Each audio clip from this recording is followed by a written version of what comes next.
Hi all, എല്ലാവർക്കും നമസ്കാരം. സൈലത്തിൻ്റെ പുതിയൊരു സെഷനിലേക്ക് നിങ്ങൾക്ക് എല്ലാവർക്കും സ്വാഗതം. അപ്പോൾ എല്ലാവർക്കും സുഖമാണെന്ന് വിചാരിക്കുന്നു. ഇന്നത്തെ ഒരു ക്ലാസ്സിൽ നമ്മൾ ഉദ്ദേശിക്കുന്നത്, നമുക്കറിയാം GK പാറ്റേൺ, SSC ആകട്ടെ RRB ആകട്ടെ GK പാറ്റേൺ മാറി മാറി വരികയാണ്. അപ്പോൾ പല ലൈവുകളിലും മാരത്തോണുകളിലും മാറി മാറി വരുന്ന പാറ്റേൺ നമ്മൾ ഡിസ്കസ് ചെയ്യുന്നുണ്ട്. ഇന്നത്തെ ഒരു ക്ലാസ്സിൽ ഹിസ്റ്ററിയുടെ മാറി വരുന്ന പാറ്റേണിനെ എങ്ങനെ അപ്രോച്ച് ചെയ്യാം, നമുക്ക് വരുന്ന പരീക്ഷകൾക്ക്, അത് SSC ആകട്ടെ RRB ആകട്ടെ ടയർ 1 ടയർ 2 ലെവലാകട്ടെ, വരുന്ന പരീക്ഷകൾക്ക് എങ്ങനത്തെ ചോദ്യങ്ങൾ നമുക്ക് എക്സ്പെക്ട് ചെയ്യാനായിട്ട് സാധിക്കും എന്നുള്ള കാര്യങ്ങളാണ് ഇന്നത്തെ വീഡിയോയിൽ നമ്മൾ ഡിസ്കസ് ചെയ്യുന്നത്. അപ്പോൾ ഇന്നത്തെ ഒരു വീഡിയോയിൽ ഈ ഒരു ചോദ്യങ്ങൾ ഞാൻ പ്രധാനമായിട്ടും സെലക്ട് ചെയ്തിട്ടുള്ളത് നമ്മുടെ UPSC നടത്തുന്ന പരീക്ഷകളിൽ നിന്നുമാണ്. അപ്പോൾ UPSC എന്ന് പറയുമ്പോൾ അതൊരു ഗടാഗടിയൻ പരീക്ഷയാണെന്ന് എല്ലാവരും വിചാരിക്കേണ്ട. UPSC സിവിൽ സർവീസസ് എക്സാം മാത്രമല്ല നടത്തുന്നത്. അവർ NDA പരീക്ഷ നടത്തുന്നുണ്ട്, അവർ CAPF പരീക്ഷ നടത്തുന്നുണ്ട്, CDS പരീക്ഷ നടത്തുന്നുണ്ട്.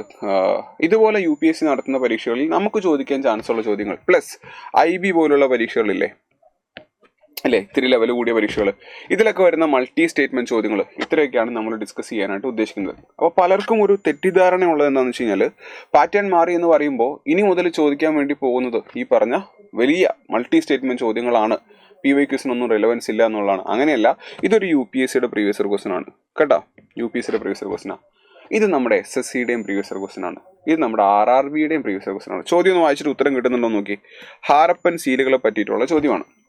ഹാരപ്പ എന്ന് പറയുന്ന ഇൻഡസ് വാലി സിവിലൈസേഷൻ, നമുക്കറിയാം അതൊരു ബ്രോൺസ് ഏജ് സിവിലൈസേഷൻ ആയിരുന്നു, വെങ്കലയുഗ സംസ്കാരം. അവരെ പറ്റിയിട്ടാണ് ചോദ്യം.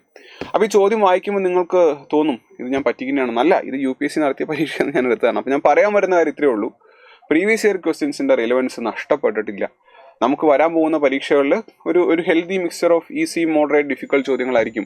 ഇതിൽ മോഡറേറ്റ് ഡിഫിക്കൽട്ട് ചോദ്യങ്ങളുടെ എണ്ണം പതുക്കെ കൂടും മൾട്ടി സ്റ്റേറ്റ്മെന്റ് ആകുമ്പോൾ. എന്ന് കരുതി ഈസി ചോദ്യങ്ങൾ സ്കിപ്പ് ചെയ്യുന്നല്ല. അപ്പോൾ അങ്ങനെയുള്ള ചോദ്യങ്ങളും നിങ്ങൾ പഠിച്ചിട്ട് പോകണം. ആ ഒരു മണ്ടത്തരം കാണിക്കരുത് കേട്ടോ.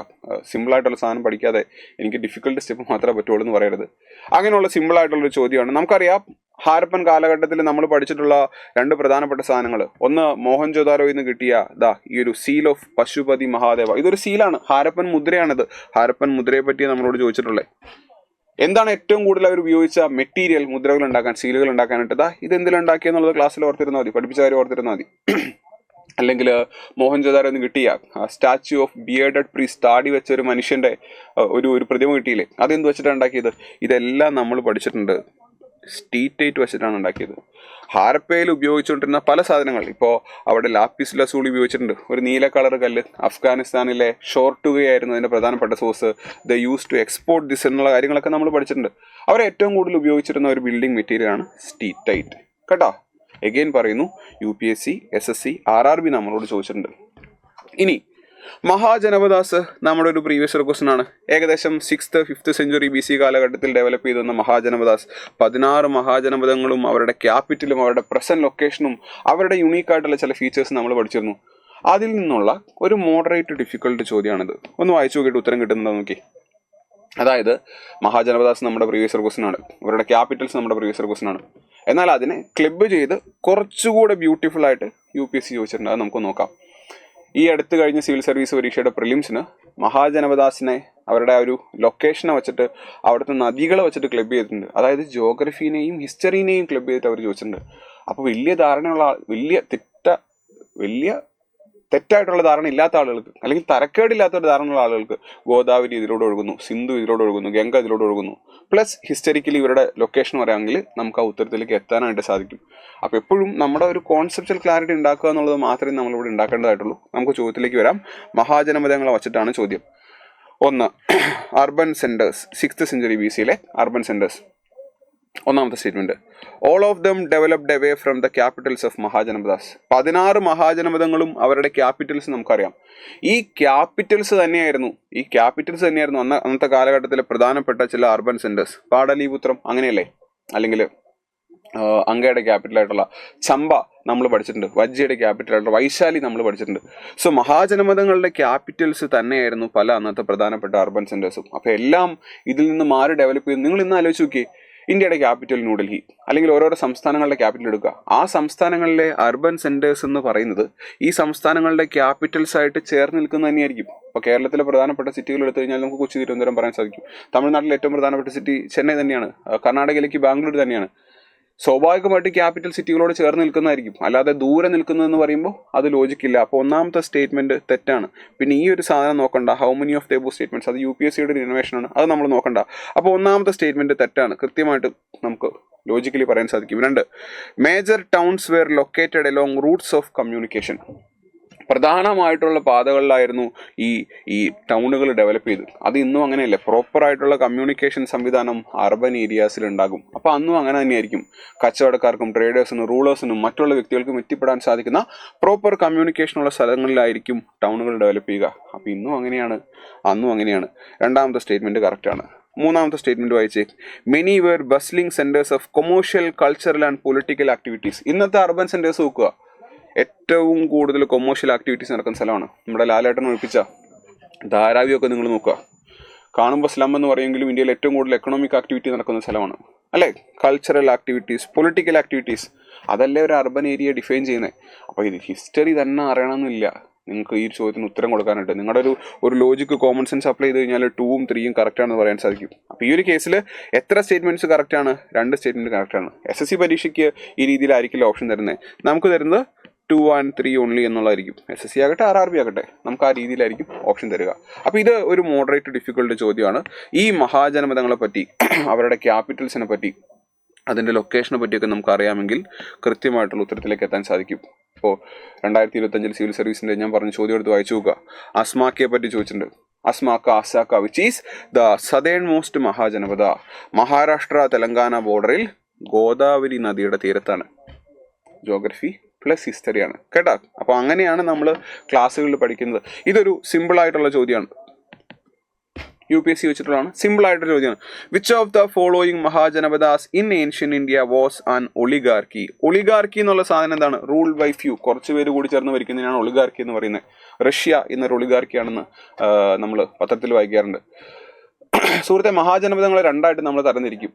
അതൊന്ന് റിപ്പബ്ലിക്കുകളാണ്. റിപ്പബ്ലിക്കുകൾ എന്ന് പറയുമ്പോൾ ഇന്നത്തെ അർത്ഥത്തിൽ head of the state elected എന്ന് പറയുന്നത് അതേ റിപ്പബ്ലിക് അല്ല, എന്നാലും ഒരു തരം റിപ്പബ്ലിക്കാണ്. അതിനെ ഗണസംഘങ്ങളെന്നും വിളിക്കാറുണ്ട്. ഗണസംഘങ്ങളെന്നും വിളിക്കാറുണ്ട്. ബാക്കിയുള്ളത് രാജഭരണമുള്ള മൊണാർക്കീസ് ആയിരുന്നു. ഈ റിപ്പബ്ലിക്കുകളിൽ മല്ല പോലുള്ള ചില റിപ്പബ്ലിക് ഉണ്ട്, അസാക്കയുണ്ട്. അതിൽ ഏറ്റവും പ്രധാനപ്പെട്ടത്, ദ മോസ്റ്റ് ഇമ്പോർട്ടൻറ്റ് റിപ്പബ്ലിക് എന്ന് പറഞ്ഞ് നമ്മൾ ക്ലാസ്സിൽ പഠിച്ചിട്ടുള്ളതാണ്. എന്താണ്? വജ്ജി അല്ലെങ്കിൽ വൃജ്ജി, വൈശാലി ക്യാപിറ്റലായിട്ടുള്ള ഈ ഒരു പ്രദേശമായിരുന്നു മഹാജനപദങ്ങളിലെ ഏറ്റവും പ്രധാനപ്പെട്ട റിപ്പബ്ലിക്. നമ്മുടെ പ്രീവിയസ് ഇയർ ക്വസ്റ്റ്യൻ ആണ്. അപ്പോൾ ഇത് മൂന്നും എന്താണ്? ഇത് 3 പരീക്ഷയ്ക്കും ചോദിച്ചിട്ടുള്ള ഒരു സാധനമാണ്. മനസ്സിലാകുന്നുണ്ടോ? അപ്പോൾ വീണ്ടും ഞാൻ പറയുന്നു, എളുപ്പമുള്ള ചോദ്യങ്ങളും ബുദ്ധിമുട്ടുള്ള ചോദ്യങ്ങളും നമ്മളോട് ചോദിക്കാം. എളുപ്പമുള്ളതിനെ കംപ്ലീറ്റ്ലി സ്കിപ്പ് ചെയ്യരുത്. ഏറ്റവും എളുപ്പമുള്ള മറ്റൊരു ചോദ്യം, വർഷം 1611. അപ്പോൾ തന്നെ നമ്മുടെ മനസ്സിലേക്ക് ബ്രിട്ടീഷ് ഈസ്റ്റ് ഇന്ത്യ കമ്പനി കടന്നു വരും. കാരണം എന്താ? ഇന്ത്യയിലെ അവരുടെ ആദ്യത്തെ ഫാക്ടറി ഒരു ടെമ്പററി ഫാക്ടറിയാണ്, എന്നാലും അവരത് സ്ഥാപിച്ചത് 1611. അതെവിടെയാണെന്നാണ് ചോദ്യം. ഉത്തരം അറിയാവുന്നവർ പറഞ്ഞു. സിമ്പിളായിട്ടുള്ള ഉത്തരമാണ്. നമുക്കറിയാം 1600 ഒരു ഡിസംബർ മാസം ഇംഗ്ലീഷ് ഈസ്റ്റ് ഇന്ത്യ കമ്പനിയുടെ ചാർട്ടറിൽ എലിസബത്ത് രാജ്ഞി ഒപ്പുവെക്കുന്നു. അങ്ങനെ അവർ ഇന്ത്യയിലേക്ക് വരികയാണ്. വില്യം ഹോക്കിൻസ്, തോമസ് റോയ് ഒക്കെ പതുക്കെ ഇന്ത്യയിലേക്ക് വരികയാണ്. ഇന്ത്യയിലേക്ക് വന്ന വ്യക്തി ആ കാലഘട്ടത്തിലിരുന്ന ജഹാംഗീറിനെ കൺവിൻസ് ചെയ്യാനായിട്ട് ശ്രമിക്കുന്നുണ്ട്. ബാബർ, ഹുമയൂൺ, അക്ബർ, ജഹാംഗീർ. അക്ബറിന്റെ മകനാണെങ്കിലും ജഹാംഗീർ അത്ര അഡ്മിനിസ്ട്രേറ്റീവ് എബിലിറ്റി ഉണ്ടായിരുന്ന ഒരു വ്യക്തിയായിരുന്നില്ല. മദ്യപിച്ച് മതോന്മത്തനായി നടക്കുന്ന, കറുപ്പിന് ഒപ്പിയത്തിന് അഡിക്റ്റ് ആയിരുന്ന രാജാവായിരുന്നു ജഹാംഗീർ. നമുക്കറിയാം ജഹാംഗീറിനെ കൺവിൻസ് ചെയ്യാൻ സാധിക്കുന്നില്ല. അതുകൊണ്ട് തന്നെ ഇവരെ ആവശ്യപ്പെട്ട സൂറത്തിൽ, അന്നത്തെ പ്രധാനപ്പെട്ട trade centre, trade city, port city ആയിരുന്നു സൂറത്ത്, ഗുജറാത്തിലെ. അവിടെ ഒരു ഫാക്ടറി തുടങ്ങാനുള്ള പെർമിഷൻ കിട്ടുന്നില്ല. അതുകൊണ്ട് കുറേ മാറി സൗത്ത് ഇന്ത്യയിൽ, ആന്ധ്രാപ്രദേശിൽ, സൂറത്ത് നമുക്കറിയാം വെസ്റ്റ് കോസ്റ്റിലാണ്, ഇത് ഈസ്റ്റ് കോസ്റ്റിലാണ്. ബേ ഓഫ് ബംഗാളിന്റെ തീരത്ത് ആന്ധ്രാപ്രദേശിൽ മച്ചിലിപ്പട്ടണം, മസൂളി പട്ടണത്തിൽ ഒരു ഫാക്ടറി ആരംഭിക്കുകയാണ്. 1611. അങ്ങനെ ഫാക്ടറി ആരംഭിച്ചിട്ട് തിരിച്ചു പോകുന്നു. തൊട്ടടുത്ത വർഷം 1612 ബ്രിട്ടീഷ് നേവി പോർച്ചുഗീസ് നേവിയെ, അറബിക്കടലിനെ അടക്കി ഭരിച്ചിരുന്ന പോർച്ചുഗീസ് നേവിയെ ബാറ്റിൽ ഓഫ് സുവാളി യുദ്ധത്തിൽ തോൽപ്പിക്കുന്നു. അതിൽ ജഹാംഗീർ ഇംപ്രസ്ഡ് ആകുന്നു. ഇവർ ചോദിച്ച പെർമിഷൻ കൊടുക്കുന്നു. അങ്ങനെ 611 കൊടുക്കാത്ത പെർമിഷൻ 613 കൊടുക്കുന്നു. ഇന്ത്യയിലെ ആദ്യത്തെ ബ്രിട്ടീഷ് പെർമനന്റ് ഫാക്ടറി സൂറത്തിൽ സ്ഥാപിക്കപ്പെടുന്നു. അപ്പോൾ 13 ചോദിച്ചാൽ ഉത്തരം സൂറത്താണ്. 11 ചോദിച്ചു കഴിഞ്ഞാൽ ടെമ്പററി ഫാക്ടറി മസൂളി പട്ടണമാണ്. അപ്പോൾ ഇന്ത്യയുടെ ഈ ഒരു മാപ്പ് നിങ്ങൾ നോക്കിക്കഴിഞ്ഞാൽ മദ്രാസ് ഭാഗത്തേക്ക് അവർ പിന്നീടാണ് എത്തിയത്. ഓക്കെ, ബാലസോർ എന്ന് പറയുന്നത് ഒഡീഷ ഭാഗത്താണ്, മസൂളി പട്ടണം ആന്ധ്രാപ്രദേശ് ഭാഗത്താണ്, ഈ പറയുന്ന ബോംബെ ഈ ഒരു പ്രദേശത്താണ്. ഇവരുടെ ആദ്യത്തെ ടെമ്പററി ഫാക്ടറി എവിടെയായിരുന്നു? ആന്ധ്രയിലാണ്. പിന്നീടാണ് അവർ ഈ ഭാഗത്തൊക്കെ ഡോമിനേറ്റ് ചെയ്യാനായിട്ട് തുടങ്ങിയത് കേട്ടോ. അപ്പോൾ ഇവരുടെ ഫാക്ടറീസ്, ഇതേ ഫിഗർ ഒരുപാട് ലൈവുകളിലും ക്ലാസ്സുകളിലും നമ്മൾ ഡിസ്കസ് ചെയ്തിട്ടുണ്ട്. ഇവരുടെ ഈ ഒരു ഫിഗർ എഗെയിൻ നിങ്ങളെ ഹെൽപ്പ് ചെയ്യും. ഇതൊരു സിമ്പിൾ ചോദ്യമല്ലേ. ഇത് അവർക്ക് മോഡറേറ്റ് ഡിഫിക്കൽട്ട് ആക്കാൻ പറ്റുന്ന എങ്ങനെയാണെന്ന് അറിയോ? കൺസിഡർ ദ ഫോളോയിങ് പേയേഴ്സ് എന്ന് പറഞ്ഞ് അവർക്ക് തരാം. എന്നിട്ട് പേർ എങ്ങനെ തരും? 1 ഫാക്ടറിയുടെ പേര്, 2 ഈസ്റ്റ് ഇന്ത്യ കമ്പനി. അങ്ങനെ നമ്മളോട് ചോദിച്ചിട്ടുണ്ട്. ഇപ്പോൾ ഇതാ ചിൻസൂര, ബാറ്റിൽ ഓഫ് ചിൻസൂര നടന്ന ഡച്ച് ഫാക്ടറിയാണ്. സേരാംപൂർ നമ്മുടെ ഡാനിഷ് ഈസ്റ്റ് ഇന്ത്യ കമ്പനിയുടെ, ഡെൻമാർക്കിൽ നിന്ന് വന്ന ഈസ്റ്റ് ഇന്ത്യ കമ്പനിയുടെ ഒരു കേന്ദ്രമാണ്. പിന്നെ ഇവിടെ ഒരെണ്ണമുണ്ടല്ലോ ട്രാൻക്യൂബാർ, തരംഗമ്പാടി, നമ്മുടെ പ്രീവിയസ് ക്വസ്റ്റ്യൻ ആണ്. അപ്പോൾ ഇതൊക്കെ ഇൻഡിവിജ്വലി എവിടെയാണ് ലൊക്കേറ്റഡ് എന്ന് വേണമെങ്കിൽ നമ്മളോട് ചോദിക്കാം. അതൊരു ഈസി ക്വസ്റ്റ്യൻ ആണ്. അത് 2-3 തന്നിട്ട് മാച്ച് ദ ഫോളോയിങ്, അതിൽ എത്ര പേര് കറക്റ്റ് ആണെന്ന് ചോദിച്ചു കഴിഞ്ഞാൽ അതൊരു മോഡറേറ്റ് ഡിഫിക്കൽട്ട് ചോദ്യമാണ്. അപ്പോൾ കോൺസെപ്റ്റ് അറിയാമെങ്കിൽ അതിനെ കണക്ട് ചെയ്ത് മൾട്ടി സ്റ്റേറ്റ്മെന്റ് ചോദ്യമാക്കി തരുമ്പോൾ ചോദ്യങ്ങളുടെ ബുദ്ധിമുട്ട് മാറും. അതല്ലാതെ കോൺസെപ്റ്റ് കംപ്ലീറ്റ്ലി മാറുന്നില്ല കേട്ടോ. കംപ്ലീറ്റ്ലി കോൺസെപ്റ്റ് മാറുന്നില്ല. Okay, yes. അടുത്തൊരു ചോദ്യം വായിച്ചേ. Chronologically arrange the following political events in the during the Indian national movement. അതായത് ഇന്ത്യൻ നാഷണൽ മൂവ്മെന്റിന്റെ കാലഘട്ടത്തിൽ നടന്ന 4 ഇവന്റ്സിനെ തന്നിട്ട് അതിനെ കാലഘട്ടത്തിന്റെ അടിസ്ഥാനത്തിൽ അറേഞ്ച് ചെയ്യാനായിട്ട് പറയുകയാണ്. സിമ്പിളായിട്ട് നമുക്ക് ഉത്തരം കിട്ടും. നമുക്ക് വർഷം അറിയണമെന്ന് മാത്രം, അല്ലാതെ സിമ്പിളായിട്ട് ഉത്തരം കിട്ടില്ല. ഒന്ന് ആലോചിച്ച് നോക്കിയേ. Statement 1, formation of Swaraj party. നമുക്കറിയാം നോൺ കോപ്പറേഷൻ മൂവ്മെന്റ് ഗാന്ധിജി ആരംഭിക്കുന്നു. 1915 ഇന്ത്യയിലേക്ക് വന്ന ഗാന്ധിജിയുടെ ചാക്ക് സമരം, ചമ്പാരൻ, അഹമ്മദാബാദ്, കേദാ സത്യാഗ്രഹം കഴിഞ്ഞിട്ട് ഇന്ത്യയിൽ ആദ്യമായിട്ട് റൗല സത്യാഗ്രഹയ്ക്ക് ശേഷം നടത്തുന്ന പ്രധാനപ്പെട്ട ഒരു മൂവ്മെന്റാണ് non cooperation movement. Non cooperation മൂവ്മെന്റിന്റെ അവസാനം 1922 ഉത്തർപ്രദേശിലെ ചൗരി ചൗരിയിൽ വെച്ച് ഒരു കൂട്ടം ആളുകളെ പോലീസുകാരെ കൊലപ്പെടുത്തിയപ്പോൾ മൂവ്മെന്റ് നോൺ വയലൻസിൽ നിന്ന് വയലൻസിലേക്ക് പോകുന്നു. ആളുകൾ റോക്കി ബായുടെ പാത സ്വീകരിക്കുന്നു എന്ന് മനസ്സിലായപ്പോൾ ഗാന്ധിജി എന്ത് ചെയ്യുന്നു? ഗാന്ധിജി ചൗരി ചൗരിയിലെ ഇൻസിഡന്റ് കാരണം 1922 നോൺ കോപ്പറേഷൻ മൂവ്മെന്റ് അവസാനിപ്പിക്കുന്നു. ഒരു സുപ്രഭാതത്തിൽ മൂവ്മെന്റ് അവസാനിച്ചപ്പോൾ പലർക്കും അഭിപ്രായ വ്യത്യാസം ഉണ്ടായിരുന്നു. അങ്ങനെ അഭിപ്രായ വ്യത്യാസമുള്ള ഒരു കൂട്ടം ആളുകൾ കോൺഗ്രസ് പാർട്ടിയിൽ നിന്നും മാറി, കോൺഗ്രസിനോട് ചേർന്ന് നിന്നുകൊണ്ട് മാറി പ്രവർത്തിക്കാൻ ആരംഭിക്കുന്നു. അതാണ് സ്വരാജ് പാർട്ടി. ചിത്തരഞ്ജൻ ദാസും ജവഹർലാൽ നെഹ്റുവിന്റെ പിതാവായിട്ടുള്ള മോത്തിലാൽ നെഹ്റുവും കൂടി ആരംഭിച്ച പാർട്ടി. 1922 കോൺഗ്രസിന്റെ ഗയ സെഷൻ, ഗയ എന്ന് പറഞ്ഞാൽ പോയി എന്നാണ്, അങ്ങനെ ഓർത്താൽ മതി. ഇവർ പോയി, അങ്ങോട്ട് പോയി, പുതിയ പാർട്ടി ഉണ്ടാക്കാൻ വേണ്ടി പോയി. അതാണ് സ്വരാജ് പാർട്ടി. അങ്ങനെ 1923 ജനുവരി 1 ന്യൂ ഇയർ ഗിഫ്റ്റ് പോലെയാണ് പാർട്ടി പ്രവർത്തനം ആരംഭിച്ചത്. So it happened in 1923. ഇങ്ങനെ ഞാൻ പറയുമ്പോൾ നിങ്ങൾക്ക് തോന്നും ഇയാൾ ഇത് എന്തെന്നാണ് പറയുന്നത്. ഇതൊരു റിവിഷൻ പെർസ്പെക്റ്റീവിൽ പറയുന്നതുകൊണ്ടാണ് ഇത്ര സ്പീഡിൽ പറയുന്നത്. ക്ലാസ്സിൽ ഇവന്റുകളൊക്കെ തന്നെയും പിന്നെയും നമ്മൾ ഡിസ്കസ് ചെയ്യുന്നുണ്ട് കേട്ടോ. 2 കമ്മ്യൂണൽ അവാർഡ്. റൗണ്ട് ടേബിൾ കോൺഫറൻസുകൾ, വട്ടമേശ സമ്മേളനം നമുക്കറിയാം. ഒന്നാമത്തേതിൽ Gandhiji civil disabilities movement, civil നിയമലംഘനം നടത്തുകയായിരുന്നു. മൂപ്പര് ജയിലിലായിരുന്നു. മൂപ്പര് പങ്കെടുത്തില്ല, കോൺഗ്രസ് ഇല്ലാതെ ഇതുകൊണ്ട് കാര്യമില്ലെന്ന് ബ്രിട്ടൻ മനസ്സിലാകുന്നു. മൂപ്പര് ജയിലിൽ നിന്ന് റിലീസ് ചെയ്യുന്നു. 2ാമത്തെ സമ്മേളനം നടക്കുന്നു. 2ാമത്തെ സമ്മേളനത്തിൽ ഗാന്ധിജി കോൺഗ്രസിനെ റെപ്രസെന്റ് ചെയ്ത് പങ്കെടുക്കുന്നു. മൂപ്പർക്ക് ഇതുകൊണ്ട് വലിയ കാര്യമില്ലെന്ന് മനസ്സിലാകുന്നു. മൂപ്പര് തിരിച്ചു വരുന്നു. വീണ്ടും സിവിൽ നിയമലംഘനം ആരംഭിക്കുന്നു. 3ാമത്തേലും പങ്കെടുക്കുന്നില്ല. അങ്ങനെ 3ാമത്തതിന് ശേഷം 1930-കളിൽ 30, 31, 32 കാലഘട്ടത്തിൽ നടന്ന ഈ റൗണ്ട് ടേബിൾ കോൺഫറൻസുകൾക്ക് ശേഷം അന്നത്തെ ബ്രിട്ടീഷ് പ്രധാനമന്ത്രി റാംസേ മക്ഡൊണാൾഡ് ഇന്ത്യയിലെ ഷെഡ്യൂൾഡ് കാസ്റ്റ്, ഡിപ്രസ്ഡ് ക്ലാസ്സസിനെ സെപ്പറേറ്റ് ആയിട്ട് ട്രീറ്റ് ചെയ്ത് അവർക്കൊരു കമ്മ്യൂണൽ അവാർഡ് കൊടുക്കുന്നു. അവരെ റെപ്രസെന്റ് ചെയ്ത് അവർ മാത്രം പോവുക, അവർക്ക് വേണ്ടി അവർ മാത്രം വോട്ട് ചെയ്യുക. ഏത് 1909 മോർലി മിൻഡോ റിഫോംസിൽ മിൻഡോ എന്ന് പറയുന്ന വ്യക്തി, ഫാദർ ഓഫ് കമ്മ്യൂണൽ ഇലക്ട്രേറ്റ്, മുസ്ലിം കമ്മ്യൂണിറ്റിക്ക് കൊടുത്ത സാധനം കമ്മ്യൂണൽ അവാർഡിലൂടെ കൊടുക്കുന്നു. അപ്പോൾ ഈ കമ്മ്യൂണൽ അവാർഡുമായിട്ട് ബന്ധപ്പെട്ട് നമുക്ക് ഒരുപാട് കാര്യങ്ങൾ പഠിക്കാൻ കേട്ടോ. 1932 കമ്മ്യൂണൽ അവാർഡ്. കമ്മ്യൂണൽ അവാർഡിനെ ഗാന്ധിജി എതിർക്കുന്നു. ഗാന്ധിജി ഏറവാട് ജയിലിൽ നിരാഹാരം കിടക്കുന്നുണ്ട്. അപ്പോൾ ഗാന്ധിജി മരിക്കാൻ ആർക്കും ആഗ്രഹമില്ല, അംബേദ്കറും ആഗ്രഹമില്ല. 2 പേരും കൂടെ ചർച്ചയിലേക്ക് പോകുന്നു. അത് പൂണ പാക്ട്, പൂണ ഏറവാട് ജയിലിരിക്കുന്ന സ്ഥലമാണ്. അങ്ങനെ പൂണ പാക്ട് ഒപ്പിടുന്നു. അങ്ങനെ കമ്മ്യൂണൽ അവാർഡ് വേണ്ട എന്ന് അംബേദ്കർ വെക്കുന്നു. എന്നാൽ റിസർവേഷന്റെ നമ്പർ അവർ കൂട്ടുന്നുണ്ട്. ഇതിനുശേഷം 1932 ഈ ഒരു വർഷത്തിന് ശേഷമാണ്, ഈ ഒരു ഇവന്റിന് ശേഷമാണ് ഗാന്ധിജി ഹരിജൻ സേവക് സംഘ് ആരംഭിക്കുന്നത്, അല്ലെങ്കിൽ ഹരിജൻ ബന്ധു തുടങ്ങിയ ജേർണൽസ്, പത്രങ്ങൾ ആരംഭിക്കുന്നത്. ഗാന്ധിജി ഹരിജനങ്ങളുടെ പ്രവർത്തനത്തിന് വേണ്ടി, അവരുടെ ഉന്നമനത്തിന് വേണ്ടി പ്രവർത്തിക്കാൻ ആരംഭിക്കുന്നത്. അപ്പോൾ ഇതൊക്കെ കണക്ട് ചെയ്ത് പഠിക്കാവുന്ന സാധനമാണ്. 3 ലക്നൗ പാക്ട്. 1885 കോൺഗ്രസ് പാർട്ടിയും 1905 ബംഗാൾ വിഭജനത്തിന് ശേഷം 1906 മുസ്ലിം ലീഗും തമ്മിൽ മുഖത്തോട് മുഖം നോക്കില്ലായിരുന്നു. കാരണം Congress is not adequately representing Indian Muslims എന്ന് പറഞ്ഞുകൊണ്ടാണ് മുസ്ലിം ലീഗ് ഉണ്ടായത്. അപ്പോൾ പിന്നെ 2 പേരും കൂടെ തോളത്ത് കയറാൻ പറ്റില്ലോ. എന്നാൽ 2 പേരും കൂടെ തോളത്ത് കൈയിട്ട പിൽക്കാലത്ത് പലരും കോൺഗ്രസിനെ ക്രിട്ടിസൈസ് ചെയ്ത ഒരു നടപടിയാണ് ലക്നൗ ഉടമ്പടി. 1916 ലക്നൗ പാക്ട്. ലക്നൌവിൽ വെച്ചിട്ട് കോൺഗ്രസും മുസ്ലിം ലീഗും പരസ്പരം തോളത്ത് കയറുന്നു, ഒരുമിച്ച് പ്രവർത്തിക്കാമെന്ന് തീരുമാനിക്കുന്നു. എന്നാൽ അത് അധികകാലം മുന്നോട്ട് പോകുന്നില്ല എന്നുള്ളത് നമുക്കറിയാം. സോ ലക്നൗ പാക്ട് 1916 ഗാന്ധിജി വന്നതിന് ശേഷമാണെന്നുള്ളത് മനസ്സിലാക്കുക.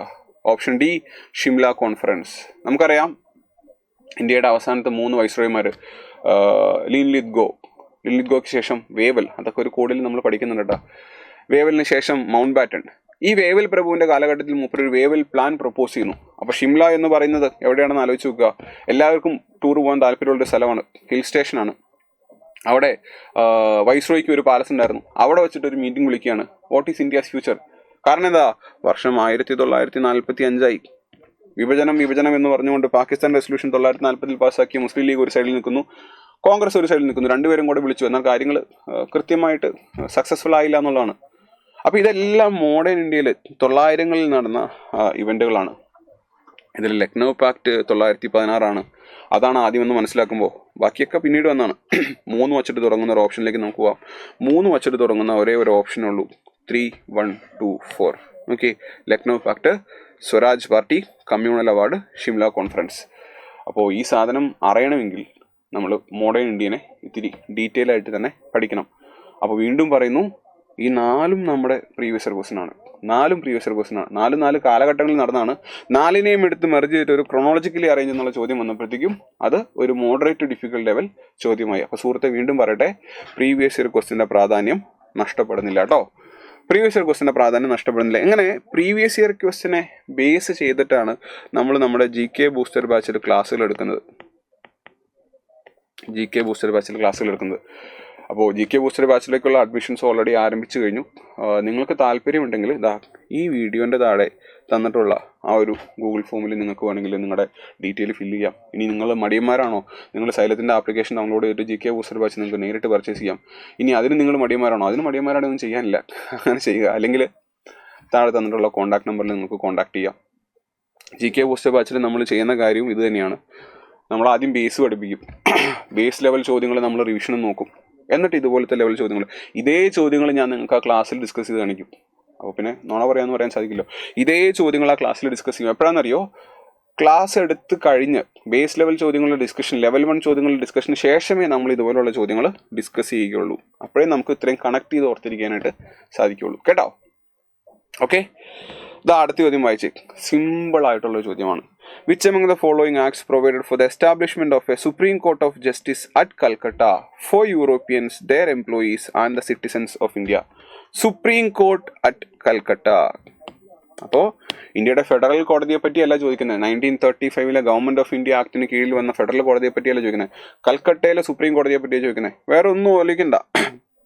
1757 പ്ലാസി യുദ്ധം കഴിഞ്ഞു. 1764 ബക്സർ യുദ്ധം കഴിഞ്ഞു.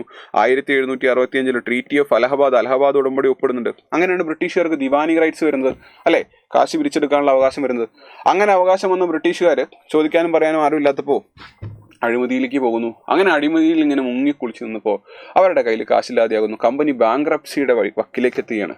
അങ്ങനെ കമ്പനി രാജ്ഞിക്ക് ഒരു കത്തയക്കുന്നു, അല്ലെങ്കിൽ രാജ്ഞി ഇച്ചിരി കാശ് തന്ന് സഹായിക്കണം, കാര്യങ്ങൾ ഭയങ്കര ബുദ്ധിമുട്ടാണ്. രാജ്ഞി പറയുന്നത് കാശ് തരാം, പക്ഷെ ഇനി മുതൽ നിങ്ങളുടെ പ്രവർത്തനങ്ങളെ ഞങ്ങൾ റെഗുലേറ്റ് ചെയ്യും. അങ്ങനെ റെഗുലേറ്റ് ചെയ്യാൻ വേണ്ടി ബ്രിട്ടൻ പാസ്സാക്കിയ ആദ്യത്തെ നിയമം 1773 റെഗുലേറ്റിംഗ് ആക്ട്. ഈ റെഗുലേറ്റിംഗ് ആക്ടിൽ ബ്രിട്ടൻ ഒരു കാര്യം പറഞ്ഞു. ഇന്ത്യയിൽ ഇപ്പോൾ പ്രധാനപ്പെട്ട 3 സെന്റേഴ്സ് ഇല്ലേ, എന്തൊക്കെയാണ്? ബംഗാളുണ്ട്, പിന്നെ മദ്രാസ് ഉണ്ട്, പിന്നെ ബോംബെ ഉണ്ട്. ഈ കാണുന്ന മദ്രാസും ഈ കാണുന്ന ബോംബെനെയും ഈ കാണുന്ന ബംഗാളിന് കീഴിലേക്ക് കൊണ്ടുവരിക. അങ്ങനെ മദ്രാസിന്റെ ഗവർണറിനെയും ബോംബെന്റെ ഗവർണറെയും ബംഗാളിന്റെ ഗവർണറിന്റെ കീഴിലേക്ക് കൊണ്ടുവന്നു. അപ്പോൾ മൂപ്പർക്ക് ഒരു പ്രൊമോഷൻ കൊടുക്കണ്ടേ, ഇല്ലേ? വെള്ളിമൂങ്ങ സിനിമയിൽ പറയുന്ന പോലെ ഇങ്ങനെ സ്ഥാനങ്ങൾ കിട്ടിക്കൊണ്ടേയിരിക്കും. അങ്ങനെ ഒരു സ്ഥാനം കൊടുത്തു. ഗവർണർ ഓഫ് ബംഗാൾ എന്തായി? ഗവർണർ ജനറൽ ഓഫ് ബംഗാളായി. ആരായിരുന്നു ആദ്യത്തെ ഗവർണർ ജനറൽ ഓഫ് ബംഗാൾ എന്ന് നിങ്ങൾ പറയുക, കമന്റായിട്ട് പറയണം. സിമ്പിളാണ്, പറയണം കേട്ടോ.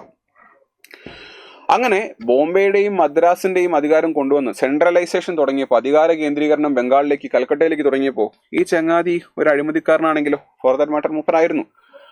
അപ്പോൾ അത് പ്രശ്നമല്ലേ? അങ്ങനെ എന്തെങ്കിലും പ്രശ്നം വന്നു കഴിഞ്ഞാൽ ബ്രിട്ടൻ ഭരിക്കുന്ന ആളുകൾക്ക്, അവിടുത്തെ യൂറോപ്യൻസിന് നീതിന്യായം കിട്ടാനായിട്ടൊരു നീതിന്യായ മണ്ഡലം വേണ്ടേ? ആ നീതിന്യായ മണ്ഡലമല്ലേ സുഹൃത്തെ ജുഡീഷ്യറി എന്ന് പറയുന്നത്. അങ്ങനെ ബംഗാളിൽ അവരുടെ തലസ്ഥാനമായിരുന്ന കൽക്കട്ടയിൽ ഒരു സുപ്രീം കോടതി ആരംഭിച്ചോളാൻ പറഞ്ഞു, സുപ്രീം കോർട്ട് ഓഫ് കൽക്കട്ട. അങ്ങനെ സുപ്രീം കോർട്ട് ഓഫ് കൽക്കട്ട ആരംഭിക്കുന്നു. അതിനൊരു ചീഫ് ജസ്റ്റിസ് വരുന്നു. ആ ചീഫ് ജസ്റ്റിസ് ആണ് എലിജ ഇംഫെ എന്ന് പറയുന്ന വ്യക്തി. ഈ ചീഫ് ജസ്റ്റിസും അഴിമതിക്കാരനാകരുതെന്ന് പറഞ്ഞു വന്ന ബംഗാളിന്റെ ആദ്യത്തെ ഗവർണർ ജനറലും കൂടെ ഒത്തുചേർന്ന് ഒരു ഇന്ത്യക്കാരനെ പറ്റിക്കുന്നുണ്ട്. മൂപ്പരെ തൂക്കിക്കൊലക്കി വിധിക്കുന്നുണ്ട്. നിങ്ങളാരെങ്കിലും രാജാ നന്ദകുമാർ എന്ന് കേട്ടിട്ടുണ്ടോ? രാജാ നന്ദകുമാർ കേസ് ഞാൻ ക്ലാസ്സിൽ പറയുന്നുണ്ട് കേട്ടോ, ഒന്ന് വായിച്ചു നോക്കുക. എല്ലാം കൂടെ പറയാൻ സമയമില്ല, കൂടുതൽ ചോദ്യങ്ങൾ കാണണ്ടേ. നന്ദകുമാർ കേസ് ഒന്ന് വായിച്ചു നോക്കുക. ഇന്ത്യയുടെ ആദ്യത്തെ ജുഡീഷ്യൽ മർഡർ എന്നൊക്കെ അറിയപ്പെടുന്ന ഒരു കേസാണ്. ഈ പറയുന്ന ആദ്യത്തെ ഗവർണർ ജനറൽ ഓഫ് ബംഗാളും ഈ സുപ്രീം കോർട്ട് ഓഫ് കൽക്കട്ടയുടെ ആദ്യത്തെ ചീഫ് ജസ്റ്റിസും കൂടെ ചേർന്ന് പണി കൊടുത്തൊരു സംഭവമാണ് കേട്ടോ. യെസ്, അടുത്ത ചോദ്യം വായിച്ചേ. സിമ്പിളായിട്ടുള്ള ചോദ്യമാണ്, വളരെ സിമ്പിളാണ്. പക്ഷേ ഈ ചോദ്യം ഈ പരീക്ഷയ്ക്ക് വന്നു കഴിഞ്ഞാൽ ഉത്തരം മാറും. വായിച്ചേ, ഇതേ ഓപ്ഷൻ വന്നു കഴിഞ്ഞാൽ ഉത്തരം മാറും. യുനെസ്കോയെ നമുക്കറിയാം. യുണൈറ്റഡ് നേഷൻസിൻ്റെ സ്പെഷ്യലൈസ്ഡ് ഏജൻസികളിൽ നമുക്ക് ഏറ്റവും കൂടുതൽ ചോദ്യങ്ങൾ വരുന്ന ഒന്നാണ് ആ യുനെസ്കോയുടെ വേൾഡ് ഹെറിറ്റേജ് സൈറ്റുകൾ നമ്മളൊരു സീരീസ് ആയിട്ട് ചെയ്യുന്നുണ്ട്. 44 സൈറ്റുകൾ ഇന്ത്യയിലുണ്ട്. 44 ഇമ്പോർട്ടൻ്റ് ആണ്. യുനെസ്കോയുടെ ഇൻടാഞ്ചിബിൾ കൾച്ചറൽ ഹെറിറ്റേജ് ഉണ്ട്. ഇതിൽ എത്ര ഐറ്റം ഉണ്ടെന്ന് അറിയാമോ? ഞാൻ പറഞ്ഞുതരാം കേട്ടോ, ഹോംവർക്ക് അല്ല, ഞാൻ പറഞ്ഞുതരാം. ഇതേപോലെ തന്നെ യുനെസ്കോയുടെ ക്രിയേറ്റീവ് സിറ്റീസ് നെറ്റ്വർക്ക് ഉണ്ട്. ഈ സാധനങ്ങൾ 3 നമുക്ക് പരീക്ഷയ്ക്ക് ചോദിക്കുന്ന ഒന്നാണ്. അങ്ങനെ ചോദിക്കാവുന്നതിൽ വെച്ച് ഒരു സിമ്പിൾ ചോദ്യമാണ് നമ്മളോടിവിടെ ചോദിച്ചിട്ടുള്ളത്. എന്താണ് ആ സിമ്പിൾ ചോദ്യം? യുനെസ്കോയുടെ representative list of intangible cultural heritage of humanity, മാനവികതയുടെ അദൃശ്യ സംസ്കാരം എന്നൊക്കെ നമുക്ക് വേണമെങ്കിൽ മലയാളത്തിൽ പറയാം. അപ്പോൾ നമ്മൾ പറയുന്നത് ഈ ICHനെ പറ്റിയാണ്. അതിലേക്ക് ഇൻസ്ക്രൈബ് ചെയ്ത എലമെൻ്റ് ഏതാണെന്നാണ് ചോദ്യം. അപ്പോൾ ഈ ചോദ്യം ചോദിച്ച സമയത്ത്, UPSC ചോദിച്ച സമയത്ത് റീസെൻ്റ് ആയിട്ടൊരു സാധനം ആഡ് ചെയ്തിരുന്നു. അതാണ് ഗുജറാത്തിലെ ഗർബ ഡാൻസ്. ഇതേ ചോദ്യം ഇപ്പോൾ ചോദിച്ചു കഴിഞ്ഞാൽ നമ്മുടെ ഉത്തരം എന്താണ്? നമ്മുടെ ഉത്തരം ദീപാവലിയാണ്. കാരണം കുറച്ച് നാളുകൾക്ക് മുൻപ്, കുറച്ച് വർഷങ്ങളല്ല, കുറച്ച് നാളുകൾക്ക് മുൻപാണ്, ഞാൻ ഓൾറെഡി ഡിസ്കസ് ചെയ്തതാണ്, നമ്മുടെ ഡിസംബർ 2025 ദീപാവലിയെ യുനെസ്കോ അവരുടെ ഇൻടാഞ്ചിബിൾ കൾച്ചറൽ ഹെറിറ്റേജ് ലിസ്റ്റിലേക്ക് ആഡ് ചെയ്തത്. അങ്ങനെ ആഡ് ചെയ്തപ്പോൾ ദീപാവലി കൂടെ ചേർന്നപ്പോൾ 15ാമത്തെ ഐറ്റമായിട്ട് ഓൾറെഡി ഗർഭ വന്നിരുന്നു 2023. അതുകൊണ്ടാണ് ആ സമയത്ത് ഗർഭ ഡാൻസിനെ പറ്റി ചോദിച്ചത്. ദീപാവലി കൂടെ വന്നപ്പോൾ 16 ഐറ്റംസ് ആയി. ഈ 16 ഐറ്റങ്ങളും നമ്മൾ പഠിച്ചിരിക്കണം. മലയാളികൾക്ക് കേട്ട് പരിചയമുള്ള എന്നാൽ പലരും കാണാത്ത കൂടിയാട്ടം ഈ ലിസ്റ്റിലുണ്ട്, മുടിയേറ്റ് ഈ ലിസ്റ്റിലുണ്ട്. കേരളത്തിൽ നിന്ന് തന്നെ 2 സാധനങ്ങളുണ്ട്. പിന്നെ കുറേയൊക്കെ നമുക്ക് അറിയാവുന്നതാണ്, കുംഭമേള, പാർസി ന്യൂ ഇയർ ആയിട്ടുള്ള നവറോസ്, പിന്നെ യോഗ, കൊൽക്കത്തയിലെ ദുർഗാപൂജ, വേദിക് ചാൻഡിങ്, അങ്ങനെ പല സാധനങ്ങൾ നമ്മൾ കേട്ട് പരിചയമുള്ള സാധനങ്ങളുണ്ട്, കേട്ട് അത്ര പരിചയമില്ലാത്ത സാധനങ്ങളുണ്ട്. എന്താണെങ്കിലും ഈ സീരീസ് ഞാൻ കണ്ടിന്യൂ ചെയ്യുമ്പോൾ ഞാൻ ഈ 16 സാധനവും നിങ്ങൾക്ക് പറഞ്ഞുതരും, ഈ ക്രിയേറ്റീവ് സിറ്റീസും പറഞ്ഞുതരും. അപ്പോൾ ഇവിടെ നിന്ന് വരാൻ ചാൻസ് ഉള്ളൊരു സിമ്പിൾ ചോദ്യമാണിത്. കുഴപ്പമില്ലല്ലോ, സിമ്പിൾ ചോദ്യം കഴിഞ്ഞു. ഇനി കുറച്ച് മോഡറേറ്റ് ആയിട്ടുള്ള ചോദ്യം. ഈ ചോദ്യം നമ്മൾ ക്ലാസ്സിൽ ഡിസ്കസ് ചെയ്തിട്ടുണ്ട്, നമ്മുടെ മാരത്തോണിൽ ഡിസ്കസ് ചെയ്തിട്ടുണ്ട്. എഗെയിൻ 1, 2, 3 സിമ്പിൾ ചോദ്യങ്ങളെ അവരങ്ങ് മെർജ് ചെയ്തു, എന്നിട്ട് മോഡറേറ്റ് ചോദ്യമാക്കി. 1, Kozhikode has been included in UNESCO's creative cities network. കറക്റ്റാണ്, കോഴിക്കോടിനെ യുനെസ്കോയുടെ ലിസ്റ്റിലേക്ക് കൊണ്ടുവന്നു. ഈ അടുത്ത് നമ്മുടെ തദ്ദേശ സ്വയംഭരണ വകുപ്പ് ഇലക്ഷൻ നടക്കുമായിരുന്നില്ലേ? അപ്പോൾ ഭരണത്തിൽ കോഴിക്കോട് മേയറായിരുന്നത്, കോഴിക്കോട് ഭരണമുണ്ടായിരുന്ന LDFൻ്റെ കയ്യിലാണ്. അപ്പോൾ അവർ വികസന തുടർച്ചയ്ക്ക് എന്ന് പറഞ്ഞിട്ട് അവർ ചെയ്ത കാര്യങ്ങൾ വെച്ചിട്ട് ഒരു ലീഫ്ലെറ്റ് അച്ചടിച്ചിറക്കിയിരുന്നു. അതിനകത്ത് കോഴിക്കോടിനെ യുനെസ്കോയുടെ ലിസ്റ്റിലേക്ക് കൊണ്ടുവന്നത്, പിന്നെ ട്വിൻ സിറ്റിക്കായിട്ട് പ്രഖ്യാപിച്ച കാര്യങ്ങളുണ്ടായിരുന്നു.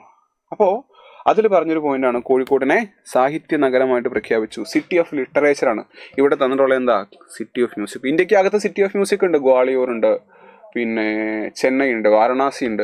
പക്ഷെ സിറ്റി ഓഫ് മ്യൂസിക് കോഴിക്കോടല്ല. ക്ലിയർ ആണോ? അപ്പോൾ ഇവിടെ ചോദിച്ച സിമ്പിളായിട്ടുള്ള ചോദ്യം. സിമിലർലി ഇവിടെ ചോദിച്ചു മറ്റൊരു എലമെൻറ്റിൽ നിന്ന്, പക്ഷേ ആ ടാഗ് അവർ തെറ്റിച്ചു. അപ്പോൾ ഒന്നാമത്തെ സ്റ്റേറ്റ്മെൻറ്റ് നമുക്ക് പറയാം തെറ്റാണ്.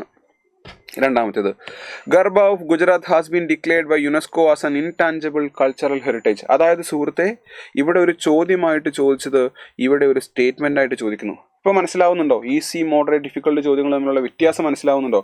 അപ്പോൾ ഞാൻ വീണ്ടും പറയുമ്പോൾ നിങ്ങൾക്ക് ചിലപ്പോൾ എന്നോട് തോന്നും ഇയാൾ എന്തിനാണ് വീണ്ടും പറയുന്നത്. കാരണം പലരും പ്രീവിയസ് ഇയർ ക്വസ്റ്റ്യൻസ് പഠിക്കൽ നിർത്തി. SSCയുടെ വെണ്ടർ മാറുന്നു, RRBയുടെ ഡിഫിക്കൽട്ടി ലെവൽ കൂടുന്നു, PYQന് സ്ഥാനമില്ല. അത് മണ്ടത്തരമാണ്. PYQs are the single most important fact when it comes to general knowledge. കേട്ടോ, അതിലപ്പോൾ തെറ്റ് വരുത്തരുത്. ഗർഭ ഡാൻസ് എന്താണ്? യുനെസ്കോയുടെ ഇൻടാഞ്ചിബിൾ കൾച്ചറൽ ഹെറിറ്റേജിലേക്ക് വന്നിട്ടുണ്ട്. 3, Gwalior has been included in UNESCO's creative cities network. കറക്റ്റാണ്, ഗ്വാളിയോർ വന്നിട്ടുണ്ട്. ഗ്വാളിയോർ ഘരാന നമ്മൾ പഠിച്ചിട്ടുണ്ട്. ലാലേട്ടനുമായിട്ട് ബന്ധപ്പെട്ട് ആറാം തമ്പുരാൻ, കണിമംഗലത്ത് തമ്പുരാൻ, ഇതൊക്കെ നമ്മൾ ബന്ധപ്പെടുത്തി പഠിച്ചിട്ടുണ്ട്. കാരണം മൂപ്പര് നിലാവിൽ യമുനയുടെ തീരത്ത് വരുന്നപ്പോൾ ഗ്വാളിയോറിലേക്ക് പോയി എന്തിനാ ഹിന്ദുസ്ഥാനി സംഗീതം പഠിക്കാൻ. അപ്പോൾ അത് സിറ്റി ഓഫ് മ്യൂസിക് ആണ്, സിറ്റി ഓഫ് ലിറ്ററേച്ചർ അല്ല. അപ്പോൾ കോഴിക്കോട് സിറ്റി ഓഫ് ലിറ്ററേച്ചർ ആണ്, ഗ്വാളിയോർ സിറ്റി ഓഫ് മ്യൂസിക് ആണ്. ഒന്നാമത്തെ സ്റ്റേറ്റ്മെന്റ് തെറ്റാണ്, മൂന്നാമത്തെ സ്റ്റേറ്റ്മെന്റ് തെറ്റാണ്. ശരിയായിട്ടുള്ള രണ്ടാമത്തെ മാത്രം 2 only ആണ്. അതുകൊണ്ട് ഇവിടുത്തെ ചോദ്യത്തിൻ്റെ ഉത്തരം ഒരു സ്റ്റേറ്റ്മെന്റ് കറക്റ്റ്. പരീക്ഷയ്ക്ക് നമ്മുടെ പരീക്ഷ എങ്ങനെ വരും? 2 only. കറക്റ്റ് ആണെങ്കിൽ, കറക്റ്റ് ആണോ തന്നെ ചോദിച്ചിട്ടുള്ളതെന്ന് നോക്കണം കേട്ടോ. ഇൻകറക്റ്റ് ആണെങ്കിൽ 1 and 3 only ആവും. ഓക്കെ, അടുത്ത ചോദ്യം വായിച്ചേ. Periplus of the Erythraean Sea എന്ന് പറഞ്ഞൊരു സാധനം ഞാൻ നിങ്ങളെ ക്ലാസ്സിൽ പഠിപ്പിക്കാറുണ്ട് അല്ലേ.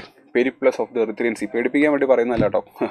എറിത്രിയൻ സി എന്ന് പറയുന്നത് ഏകദേശം ഇന്നത്തെ ഇന്ത്യൻ ഓഷ്യനാണ്. അപ്പോൾ ഇന്ത്യൻ ഓഷ്യനിൽ വരുന്ന പ്രധാനപ്പെട്ട സിറ്റികൾ, പെർട്ടിക്കുലർലി പോർട്ട് സിറ്റികൾ, തുറമുഖ നഗരങ്ങൾ ഒക്കെ ഡിസ്കസ് ചെയ്യുന്ന ഒരു മാപ്പാണത് പെരിപ്ലസ് എന്ന് പറയുന്നത്. അത് കൃത്യമായിട്ട് ആര് എഴുതിയെന്ന് പോലും നമുക്ക് അറിഞ്ഞുകൂടാ. വളരെ പഴയൊരു ഡോക്യുമെൻ്റാണ്. ഇതിനകത്ത് പറയുന്ന ചില നഗരങ്ങളുണ്ട്: കോർക്കൈ, പൂംപുഹർ, മുച്ചിരി. ഇപ്പോൾ കൊച്ചിയിൽ കൊച്ചി മുസിരിസ് ബിനാലെ നടന്നുകൊണ്ടിരുന്ന ഒരു സമയം നിങ്ങളിൽ പലരും കണ്ടിട്ടുണ്ടാവും, പങ്കെടുത്തിട്ടുണ്ടാവും. ഈ മുസിരി തന്നെയാണ് ഈ മുച്ചിരി എന്നറിയാവുന്നവർ. അവിടെ പോയി പങ്കെടുത്ത പല ആളുകളോടും നിങ്ങളൊരു ക്യാമറയും പിടിച്ച് പോയി ചോദിച്ചാൽ മതി, എന്താണ് മുസിരിസിൻ്റെ അർത്ഥം എന്ന് വെച്ച് കഴിഞ്ഞാൽ പങ്കെടുക്കുന്നതിൽ പലർക്കും അറിയില്ല എന്താ സാധനം. കൺമുന്നിലുള്ള സാധനങ്ങളെ ഒബ്സർവ് ചെയ്യുമ്പോഴാണ് GK എളുപ്പമെന്ന് നമ്മൾ പറയുമല്ലോ. കൺമുന്നിൽ നിൽക്കുന്ന സാധനങ്ങളെ നമ്മൾ ഒബ്സർവ് ചെയ്യാറില്ല എന്നുള്ളതാണ് വാസ്തവം. കണ്ണൂർ ഭാഗത്തുള്ള ആളുകളോട് എന്തുകൊണ്ടാണ് ഇവിടെ പോണ്ടിച്ചേരി റോഡ് ട്രാൻസ്പോർട്ട് കോർപ്പറേഷൻ PRTCയുടെ ബസ്സുകൾ ഓടുന്നു പറയുമ്പോൾ 10ൽ 8 പേര് പറയുമായിരിക്കും, പക്ഷെ പറയാത്ത 2 പേരുണ്ട്. 10ൽ 10 പറയില്ല എന്ന് ഞാൻ പറഞ്ഞപ്പോൾ പറയാത്ത 2 പേരുണ്ട്. മാഹി എന്നൊരു പ്രദേശം, യൂണിയൻ ടെറിട്ടറി, അവർക്കത് മനസ്സിലാവുന്നില്ല. അവരുടെ നാട് തന്നെയാണ്. മനസ്സിലാവുന്നുണ്ടോ? അപ്പോൾ ഈ മുച്ചിരി എന്ന് പറയുന്നത്, മുസിരി എന്ന് പറയുന്നത് പഴയൊരു പോർട്ട് സിറ്റി ആയിരുന്നു. ഇന്നത്തെ കൊടുങ്ങല്ലൂർ ഭാഗത്തുള്ള. പിന്നീട് പെരിയാറിലെ വെള്ളപ്പൊക്ക കാരണം നശിച്ചപ്പോൾ കൊച്ചി ഫേമസ് ആയി, കൊച്ചി പോർട്ട് സിറ്റി ആയി. അപ്പോൾ അന്നത്തെ കാലഘട്ടവും ഇന്നത്തെ കാലഘട്ടവും അതാണ് കൊച്ചി മുസിരിസ് ബിനാലെ. അതറിയാമെങ്കിൽ തന്നെ നമുക്ക് ഉത്തരത്തിലേക്ക് എത്താൻ സാധിക്കും. എൻ്റെ ഓർമ്മ ശരിയാണെങ്കിൽ ഇത് സിവിൽ സർവീസ് പരീക്ഷയുടെ ചോദ്യമാണ്. എന്താണ് മുച്ചിരി എന്ന് പറയുന്നത്? ചേരന്മാരുടെ പോർട്ട് സിറ്റി ആയിരുന്നു. എന്താണ് പൂംപുഹർ എന്ന് പറയുന്നത്? ഇപ്പം നമ്മൾ ഇങ്ങനെ മാപ്പ് വരച്ചു കഴിഞ്ഞാൽ ഇതാ ഈ ഭാഗത്ത് നമുക്ക് ടിൻഡിസ് തൊണ്ടി, ഇന്നത്തെ ഏകദേശം കൊയിലാണ്ടി ഭാഗമാണ്. പിന്നെ മുച്ചിരി കൊടുങ്ങല്ലൂർ ഭാഗമാണ്. മുസിരി എന്ന് പറയുന്നത് ചേരന്മാരുടെ പോർട്ട് സിറ്റി ആയിരുന്നു. പിന്നെ പൂംപുഹർ എന്ന് പറയുന്ന സാധനം നമുക്ക് കാണാനായിട്ട് സാധിക്കും. അത് ഈ ഒരു ഭാഗത്താണ്, ബേ ഓഫ് ബംഗാൾ ഭാഗത്താണ്, ചോളന്മാരുടേതായിരുന്നു. പിന്നെ കോർക്കൈ, നമ്മൾ ചോള ചേര പാണ്ഡ്യാസിനെ പറ്റി പഠിക്കില്ലേ, വാൻപുകൾ മൂവർ എന്ന് പറഞ്ഞ സൗത്ത് ഇന്ത്യൻ ഹിസ്റ്ററി പഠിക്കില്ലേ. അപ്പം നമ്മൾ പറയുന്ന പോർട്ട് സിറ്റീസാണ്. ഇതിനെ പറ്റിയിട്ടാണ് നമുക്ക് ചോദ്യം വന്നിട്ടുള്ളത്. ഈ 3 എന്താണ്? തുറമുഖ നഗരങ്ങളാണ്. തുറമുഖ നഗരം എന്ന് പറയുമ്പോൾ ഞാൻ ചോദിക്കട്ടെ, ഇന്ത്യയിലെ ഏറ്റവും പഴയ പോർട്ട് സിറ്റി ഏതാന്ന് പറഞ്ഞേ? ഇന്ത്യയിലെ ഏറ്റവും പഴയ പോർട്ട് സിറ്റി ബ്രോൺസ് ഏജ് സിവിലൈസേഷൻ്റെ കാലഘട്ടത്തിൽ ഉണ്ടായിരുന്ന പോർട്ട് സിറ്റിയാണ്. നാഷണൽ മാരിടൈം ഹെറിറ്റേജ് കോംപ്ലക്സ് ആരംഭിച്ചപ്പോൾ ഇന്ത്യയിലെ ഏറ്റവും പഴയ പോർട്ട് സിറ്റിയിലായിരിക്കും അത് ആരംഭിക്കുക. അപ്പോൾ ഇത് കറണ്ട് അഫയേഴ്സ് ആണ് കേട്ടോ, നാഷണൽ മാരിടൈം ഹെറിറ്റേജ് കോംപ്ലക്സ്. ഞാൻ ആദ്യം ചോദിച്ചത് ഹിസ്റ്ററി ചോദ്യമാണ്. രണ്ടും കൂടെ കണക്ട് ചെയ്തിട്ട് രണ്ടും ഒരു സിറ്റിയാണോ നോക്കുക. ആണെങ്കിൽ അതെവിടെയാണെന്നുള്ളത് ഉത്തരം കമൻ്റായിട്ട് പറയണം. ഓക്കെ, അപ്പോൾ ഏൻഷ്യൻ്റ് ഇന്ത്യൻ പോർട്ടുകളാണത്. ചേരന്മാരുടെ മുച്ചിരി നമുക്കിവിടെ കാണാൻ സാധിക്കും. പാണ്ഡ്യന്മാരുടെ കോർക്കൈ നമുക്കിവിടെ കാണാൻ സാധിക്കും. ചോളന്മാരുടെ പൂംപുഹർ ഈ ഭാഗത്താണ്, കാവേരിയോട് ചേർന്ന്. കാവേരി ആ ഒരു ബേ ഓഫ് ബംഗാളിലേക്ക് ഇറങ്ങുന്നില്ലേ, കാവേരി പൂംപട്ടണം എന്ന് പറയുന്ന ഭാഗം, അതാണ് പുഹർ അല്ലെങ്കിൽ പൂംപുഹറിലെ തുറമുഖം. കേട്ടോ? അടുത്തൊരു ചോദ്യം വായിച്ചേ. ഇതും അങ്ങനെ ഭയങ്കരമായ ബുദ്ധിമുട്ടുള്ള സാധനമൊന്നുമല്ല, സിമ്പിളായിട്ടുള്ള ചോദ്യമാണെന്ന് വായിച്ചേ.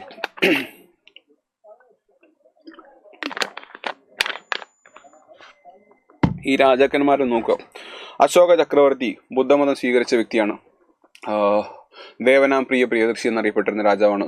മൗര്യ കാലഘട്ടത്തിലെ BC രാജാവാണ്. ഗുപ്തന്മാരിലെ പ്രധാനിയാണ്. നെപ്പോളിയൻ ഓഫ് ഇന്ത്യ എന്നറിയപ്പെട്ടിരുന്ന വ്യക്തിയാണ്. വർദ്ധന ഡൈനാസ്റ്റിയിലെ the most important ruler. Previous question ആണ് കേട്ടോ. Okay. Krishnadevaraya the most important ruler of പിന്നെ വിജയനഗര സാമ്രാജ്യം.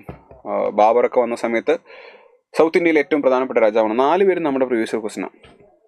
ഇതിലൊരു രാജാവ് പറഞ്ഞ സ്റ്റേറ്റ്മെൻറ്റ് തന്നിട്ടാണ് നമ്മളോട് ചോദിച്ചിട്ടുള്ളത്. ഈ രാജാക്കന്മാരെ പറ്റിയൊക്കെ നമ്മൾ ക്ലാസ്സിൽ പഠിക്കുന്നുണ്ട്, ഇവരുടെ സ്വഭാവം പഠിക്കുന്നുണ്ട്. പക്ഷേ ഈ സാധനം ഞാൻ പഠിപ്പിച്ചിട്ടില്ല, ഈ എക്സാക്ട് സ്റ്റേറ്റ്മെൻറ്റ് ഞാൻ പഠിപ്പിച്ചിട്ടില്ല. പക്ഷേ ഈ രാജാവിൻ്റെ സ്വഭാവം അറിയാമെങ്കിൽ, ഒരാളുടെ സ്വഭാവത്തിനനുസരിച്ചല്ലേ അയാളുടെ വായിൽ നിന്നുള്ള വാക്കുകൾ പുറത്തേക്ക് വരിക. അപ്പോൾ സ്വഭാവം അറിയാമെങ്കിൽ ഈ വാക്കുകൾ നമുക്ക് എളുപ്പത്തിൽ കിട്ടും. സ്വഭാവം നമ്മൾ പഠിച്ചിട്ടുണ്ട്. വാക്ക് നോക്കുക. Whosoever praises his religious sector blames other sects out of excessive devotion to his own sect. With the view of glorifying his own sect, he rather injures his own sect very severely. നമ്മുടെ നാട്ടിൽ നടക്കാറുള്ള പ്രശ്നമാണ്. ജാതിയാകട്ടെ മതമാകട്ടെ, ആളുകൾ വിശ്വാസികളെക്കാൾ കൂടുതൽ അന്ധമായിട്ട് ഭക്തിയുള്ള ആളുകൾ വളർന്നു വരുന്നൊരു കാലഘട്ടമാണ്. അപ്പോൾ വിശ്വാസികൾ എന്ന് പറയുമ്പോൾ അവരവരുടെ സ്ഥാനത്തിൽ വിശ്വസിക്കും, മറ്റുള്ളതിനെ പറ്റി വലിയ ബോധോടാവില്ല. അന്ധമായിട്ടുള്ള ഭക്തി വരുമ്പോൾ നമ്മൾ മാത്രമാണ് നല്ലതെന്ന് വിചാരിക്കും, നമ്മളല്ലാത്തവരൊക്കെ മോശമാണെന്ന് വിചാരിക്കും, മോശമായിട്ടുള്ള ആളുകൾ വേണ്ടാന്ന് തീരുമാനിക്കും. അത് പല സ്ഥലങ്ങളിലും നടക്കുന്ന കാര്യം നമുക്ക് കാണാനായിട്ട് സാധിക്കുന്നുണ്ട്. പണ്ടും ഉണ്ടായിരുന്നു, ഇപ്പോഴും ഉണ്ട്. അപ്പോൾ ഈ ഒരു രാജാവ് പറഞ്ഞത് സ്വന്തം റിലീജിയസ് സെക്ടറിനെ ഭയങ്കരമായിട്ട് പ്രേസ് ചെയ്യുന്ന വ്യക്തി, ഈ പ്രേസ് ചെയ്യുന്ന വ്യക്തി ആക്ച്വലി, അതായത് എക്സസീവ് ഡിവോഷൻ കാണിക്കുന്ന വ്യക്തി ആക്ച്വലി നിങ്ങളുടെ സെക്റ്റിനെ സഹായിക്കുകയല്ല, റദർ നിങ്ങളതിനെ ഇൻജൂർ ചെയ്യുകയാണ് ചെയ്യുന്നത്. അപ്പോൾ വിശ്വാസമാണോ, അന്ധവിശ്വാസം പാടില്ല എന്നുള്ള വളരെ ലോജിക്കലായിട്ട് കോൺസെപ്റ്റ് പറഞ്ഞ രാജാവ് ആരാണ്? സിമ്പിളായിട്ട് പറഞ്ഞാൽ, പിതാവിൻ്റെ മരണശേഷം കൂടപ്പിറപ്പുകളെ കൊന്നൊടുക്കി, സാമ്രാജ്യത്തിലെ പല സ്ഥലങ്ങളിൽ യുദ്ധം നടത്തി, 261 BC കലിംഗയിൽ യുദ്ധം നടത്തി, ക്രൂരമായ കൊലപാതകം നടത്തിയ രാജാവ്, പിൽക്കാലത്ത് സമാധാനത്തിൻ്റെ വക്താവായി മാറിയ രാജാവ്. ആ രാജാവിൻ്റെ പേര് നമുക്കറിയാം. ബുദ്ധമത ഫിലോസഫിയിലേക്ക് എത്തിയ സാക്ഷാൽ അശോകൻ. സ്വഭാവം അറിയാമെങ്കിൽ നമുക്ക് റിലീജിയൻ എന്ന് പറയുമ്പോൾ, ഒരു റിലീജിയൻ പ്രൊമോട്ട് ചെയ്യാനായിട്ട് തൻ്റെ ലൈഫ് പിന്നീട് മാറ്റിവെച്ച വ്യക്തി, തൻ്റെ മകനെയും മകളെയും ശ്രീലങ്കയിലേക്ക് ബുദ്ധിസ്റ്റ് ഫിലോസഫി സ്പ്രെഡ് ചെയ്യാനായിട്ട് അയച്ച വ്യക്തി, ഏഷ്യയിലുടനീളം ബുദ്ധമതം സ്പ്രെഡ് ചെയ്യിപ്പിച്ച വ്യക്തി. ഇദ്ദേഹം ഒരു ബുദ്ധമത സമ്മേളനവും നടത്തിയിട്ടുണ്ട്. എത്രാമത്തെ ബുദ്ധിസ്റ്റ് കൗൺസിലാണ് മൂപ്പര് നടത്തിയെന്ന് പറയുക. അപ്പോൾ ഇത്രയും കാര്യങ്ങൾ നമ്മൾ ക്ലാസ്സിൽ പഠിക്കുമ്പോൾ ഇറ്റ് ഈസ് പ്രെറ്റി ഒബ്വിയസ്. ഉത്തരം എന്ന് പറയുന്നത് അശോക ചക്രവർത്തിയാണ്. അപ്പോൾ ഇനിയും എൻ്റെ കയ്യിൽ ഒരുപാട് ചോദ്യങ്ങളുണ്ട്. ഹിസ്റ്ററി ഉണ്ട്, പൊളിറ്റി ഉണ്ട്, ജോഗ്രഫി, എക്കണോമിക്സ്, അങ്ങനെ GK-യിൽ സ്റ്റാറ്റിക് GK ഉൾപ്പെടെ ഒരുപാട് കാര്യങ്ങൾ നമുക്ക് കാണാനുണ്ട്. അപ്പോൾ നമ്മളിങ്ങനെ മാറി വീഡിയോസായിട്ട് വരാം. അപ്പോൾ വീണ്ടും പറയുന്നു, നിങ്ങൾക്ക് ഈ ക്ലാസ്സുകൾ GK ബൂസ്റ്ററിൽ ഇതേ രീതിയിൽ ആഴത്തിൽ പഠിക്കാനായിട്ട് സാധിക്കും. GK ബൂസ്റ്ററിൽ ജോയിൻ ചെയ്യാനായിട്ട് ഞാൻ നേരത്തെ പറഞ്ഞ 3 ഓപ്ഷൻസ്, ഒന്നുകിൽ ഗൂഗിൾ ഫോം ഫില്ല് ചെയ്യാം, അല്ലെങ്കിൽ നമ്പറിൽ കോൺടാക്ട് ചെയ്യാം, അല്ലെങ്കിൽ ആപ്ലിക്കേഷൻ ഡൗൺലോഡ് ചെയ്തിട്ട് പിന്നെ GK ബൂസ്റ്റർ ബാച്ച് പർച്ചേസ് ചെയ്യാം. അപ്പോൾ നമുക്ക് ക്ലാസ്സിൽ കാണാം. എല്ലാവരും ഉഷാറായിട്ട് പഠിക്കണം. മാറിയ പാറ്റേൺ ഓർത്ത് നിങ്ങൾ പേടിക്കണ്ട, ആ രീതിയിൽ പഠിപ്പിക്കാൻ നമ്മളുണ്ടല്ലോ. ഓക്കെ, അപ്പോൾ എല്ലാവരും ഉഷാറായിട്ട് പഠിക്കുക. All the best. നമുക്ക് മറ്റൊരു സെഷനിൽ വീണ്ടും കാണാം. ബൈ.